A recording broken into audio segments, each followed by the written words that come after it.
আজকাল বাচ্চাদের মনের মধ্যে কি হয়েছে জানি না। মা বাবা অনেক কষ্ট করে বাচ্চাদের মানুষ করে, কিন্তু বাচ্চারা সেটা কোনো মতেই মেনে নিতে পারে না। এরকম অনেক ঘটনাই আজকাল সামনে আসছে।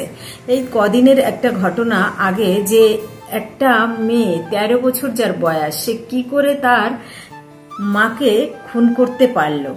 13 বছর বয়স, যে বয়সে বাচ্চাদের খাইয়ে দিতে হয়, সবকিছু করে দিতে হয়, স্কুলে যাওয়ার সময় সবকিছু গুছিয়ে গাছিয়ে দিতে হয়, এবং বাড়িতে এসেও তারা কিচ্ছু করে না। এই টাইপের মেয়ে বা ছেলে, এদের সবসময় খেয়াল রাখতে হয়। 13 থেকে 16 বছর এদের নিজস্ব তেমন কিছু বুদ্ধি কমই থাকে, কিন্তু কি ধরনের একটা মেয়ের ঘটনা, যেখানে তার মাকে হত্যা করে দিয়েছে। নমস্কার, আমি অপর্ণা। আজকে যে সত্য ঘটনাটি বলবো সেটি হচ্ছে উড়িষ্যার গজপতি জেলার একটা ঘটনা। এখানে একজন মহিলা, যার নাম হচ্ছে গিয়ে রাজলক্ষ্মী কর, সে আজ থেকে 13 বছর আগে রাস্তার পাশে একটা বাচ্চা মেয়ে কুড়িয়ে পেয়েছিল, যার বয়স হচ্ছে 3 দিন। 3 দিনের বাচ্চা মেয়েকে মানুষ করার জন্য সে সবকিছু করে। মেয়েটাকে যখন বাড়িতে নিয়ে আসে, তার 1 বছর পরে ওই রাজলক্ষ্মী করের হাজব্যান্ড মারা যায়। তখন থেকেই বাচ্চাটাকে সে মানুষ করছে, এবং তার নিজের বাড়ি ছিল গ্রামের বাড়ি ছেড়ে রাজলক্ষ্মী কর তার মেয়েকে নিয়ে শহরে একটা কেন্দ্রীয় বিদ্যালয়ে এসে পড়াবে, সেই জন্য তাকে ওখানে একটা ভাড়া বাড়িতে থাকে। মা মেয়ে দুজনেই ওখানে ভাড়া থাকে। মা কিছু কাজ করে এবং মেয়েকে একটা ভালো স্কুলে ভর্তি করে দিয়েছে, যাতে ও ভালোভাবে মানুষ হয় এবং ভবিষ্যতে যাতে মেয়েটার ভবিষ্যৎ উজ্জ্বল হয়। কারণ সে তো পথ থেকে কুড়িয়ে এনেছে। 3 দিনের বাচ্চা, আজ 13 বছর হয়ে গিয়েছে, সে ক্লাস এখন 8-এ পড়ে। তারপরে তাকে যেভাবেই হোক মানুষ করবে, এই মানসিকতা নিয়েই মহিলা কিন্তু মেয়ের পিছনে সবকিছু উজাগর করে দিয়েছে। কিন্তু মেয়ে সেখানে কি করেছে? মাত্র তো 13 বছর বয়স, মাত্র 13 বছর বয়স, সেখানে ও কি করেছে? দুজন প্রেমিককে জুটিয়ে ফেলেছে। 21 বছরের মন্দিরের পূজারী, তার নাম হচ্ছে গণেশ রথ, বয়স হচ্ছে 21 বছর। আরেকজন বন্ধু হচ্ছে ওই গণেশ রথেরই আরেক বন্ধু, তার নাম দীনেশ সাহু, তার বয়স 20। তাহলে 21 বছর, 20 বছর আর 13 বছরের এই 3 জন মিলে তার মাকে, 54 বছর বয়স তার মায়ের, সে এইভাবে তাকে মারার ষড়যন্ত্র করেছিল। যেহেতু ওই রাজলক্ষ্মী কর আর তার হাজব্যান্ড যখন জীবিত ছিল, তাদের কোনো বাচ্চা ছিল না, তাই তারা পথের পাশে যখন একটা বাচ্চা পড়ে থাকতে দেখে, বাচ্চা মেয়ে ছিল সেটা, তাকে কুড়িয়ে এনে দত্তক নেয় এবং সবকিছু নিয়ম মাফিক তাকে লালন পালন করার দায়িত্ব নেয়। সে কি কখনো ভেবেছিল যে এই মেয়েই একদিন আমাকে এইভাবে হত্যা করবে? ভাবেনি। মানুষের মানসিকতা এখন কোথায় গিয়েছে? যে বাচ্চা মেয়েকে তার মা বাবা জন্ম দেয়নি, কুড়িয়ে এনে মানুষ করেছে, সে তার ছেলে বন্ধুদের সঙ্গে মিলে তার মাকে কি করে হত্যা করতে পারল? ঘটনাটা এভাবে ঘটেছিল 29 এপ্রিল। ওদিন রাত্রেবেলা যখন ওই কিশোরী মেয়েটা তার 2 বন্ধুকে ফোন করে বলেছিল আজকে যেভাবে হোক মাকে মারতে হবে, কারণ ওর মা ওই ছেলে দুটোর সঙ্গে মেলামেশা করার জন্য বাধা হয়ে দিয়ে, কারণ মা চাইছিল না যে ওই ছেলে দুটোর সঙ্গে তার মেয়ে মেলামেশা করুক, কারণ তার এখনো অল্প বয়স, পড়াশুনো করে সে বড় কিছু হওয়ার তার মায়ের ইচ্ছা ছিল, সেই জন্য সে সবসময় বাধা দিত।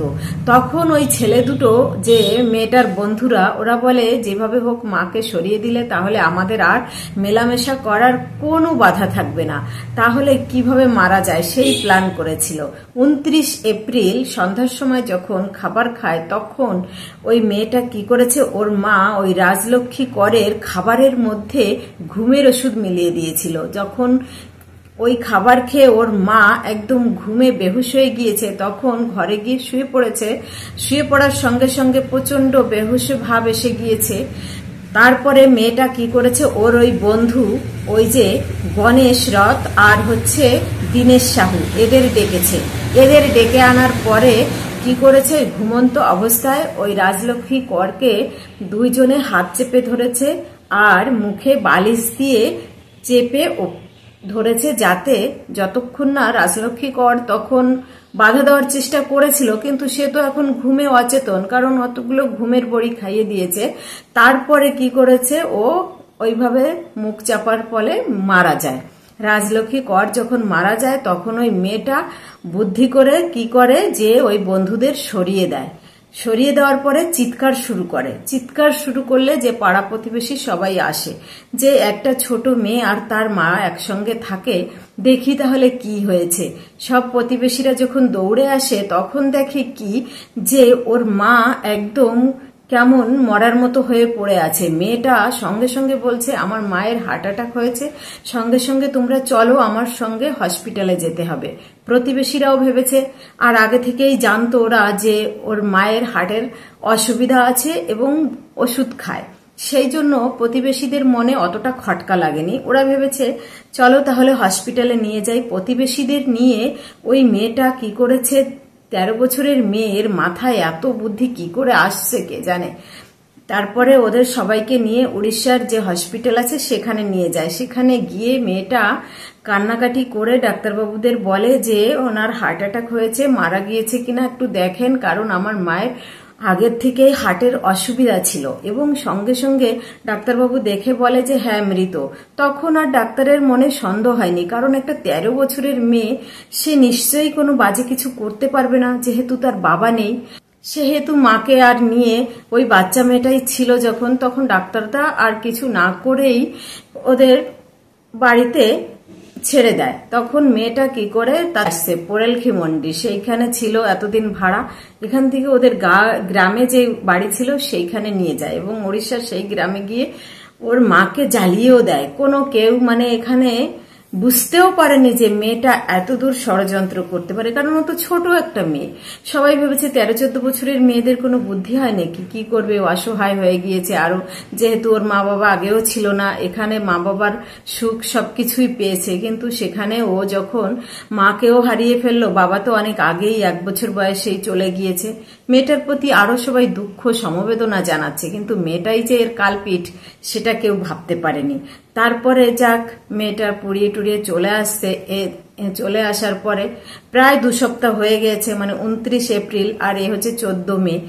14 মে যখন ওই মেয়েটা ওখান থেকে বাইরে চলে আসে, তখন রাজলক্ষ্মীর ভাই শিবাপ্রসাদ মিশ্রা যখন দেখে যে একটা ফোন পড়ে আছে ওই ঘরে, তখন ওই ফোনটা উঠিয়ে দেখে যে ওই মেয়েটার ইনস্টাগ্রামে একটা চ্যানেল আছে এবং সেখানে ওরা সব সময় কথাবার্তা বলে ওই যে মন্দিরের পূজারী গণেশ রথ আর হচ্ছে গিয়ে দীনেশ সাহু, এদের সঙ্গে মিলে প্ল্যান করে ওর দিদিকে হত্যা করেছে। এই ঘটনা যখন ওই শিবাপ্রসাদ মিশ্রা দেখে যে পুরো প্ল্যানের সবকিছু ওখানে লেখা আছে, যে এইভাবে ঘুমের ওষুধ খাইয়ে ওকে ঘুম পাড়িয়ে তারপরে বালিশ চাপা দিয়ে মেরে ফেলার, তখন ওই শিবাপ্রসাদ মিশ্রা কি করে থানায় গিয়ে ওই ফোনটাকে দেখায়।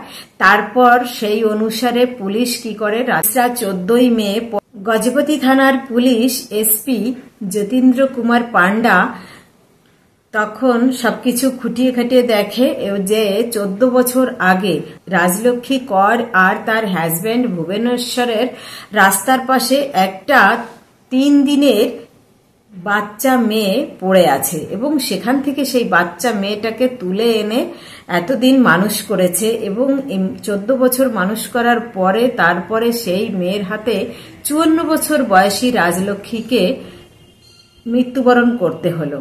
তাহলে কতদূর অধঃপতন হয়েছে যে 13 বছরের একটা মেয়ে তার মাকে হত্যা করেছে কিনা তার 2 জন প্রেমিক বন্ধুর জন্য। ছেলে বন্ধুর কথা মতো তার মাকে খুন করেছে। তাহলে ভাবা যায় এখন যে মানুষ যে বয়সে খেলাধুলো করবে এবং টিভি দেখে গল্প করে, সেখানে তার মাকে খুন করেছে। সত্যি ভীষণ হৃদয় বিদারক ঘটনা। এই ঘটনাটা শোনানোর উদ্দেশ্য কাউকে দুঃখ বা কষ্ট দেওয়ার জন্য নয়। সব সময় ছেলে হোক মেয়ে হোক, কারা কার সঙ্গে মিশছে না মিশছে একটু খোঁজ খবর রাখাই যেতে পারে, কিন্তু এখানেও মেয়েটাকে বাঁচানোর চেষ্টা করেছিল বাজে পথে যাওয়ার থেকে, তার পরিণামে তার মাকে মৃত্যুবরণ করতে হলো। সবাই ভালো থাকবেন, নমস্কার।